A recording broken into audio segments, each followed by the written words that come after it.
Dès le moment où vous apercevez ces fameux red flags, c'est le moment où vous devez avoir la tête suffisamment froide avec un courage suffisamment important pour tout de suite couper court à la relation. Après, elle m'annonce toute heureuse que Flamby l'a invité pour faire un live cuisine avec Ilan. Moi, je lui dis que c'est irrespectueux envers moi, que je vais me faire trash littéralement sur TikTok. Évidemment, ça a pas loupé. En plus, elle s'est fait sexualiser en permanence. Sur le moment, j'en veux pas aux autres parce que je sais qu'ils ne sont pas au courant qu'Elydia et moi sommes ensemble. Elle refuse de leur dire, mais elle refuse aussi d'imposer des limites, de mettre une barrière. Et ça me pose problème. Donc, on a notre première vraie grosse dispute. Je lui explique que j'ai envie de dire publiquement que nous sommes en couple parce que j'en ai marre que les gens se permettent de la draguer alors que c'est ma copine. Elle s'énerve, elle dit que je veux détruire sa carrière et elle dit qu'elle n'a pas envie de dire publiquement que nous sommes en couple parce qu'elle a peur d'avoir moins d'abonnés. Elle a peur aussi d'être moins invitée. Elle trouve que c'est égoïste de ma part et qu'elle a tout à y perdre. Je lui explique que je ne supporte absolument pas son comportement, que je veux la quitter parce que je me vois pas vivre avec une personne qui a cette manière de penser. Évidemment, elle pleure et elle me dit que si je la quitte, elle va se suicider. Je vous avoue qu'à ce Plusieurs choses.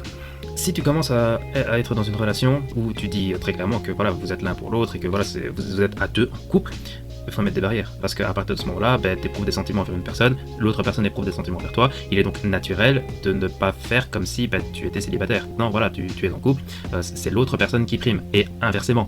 Donc déjà le fait de ne pas vouloir mettre de barrières quand au fait d'être en couple, je veux bien comprendre qu'il y a le fit and fun, voilà, les apparitions médiatiques, mais une différence entre vouloir continuer d'être la personne que tu es par l'apparence médiatique et le fait de absolument être open bar à tout et n'importe quoi.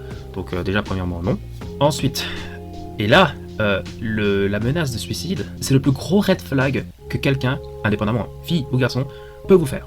Quand il n'y a pas d'escalade dans le fait de supporter trop de choses.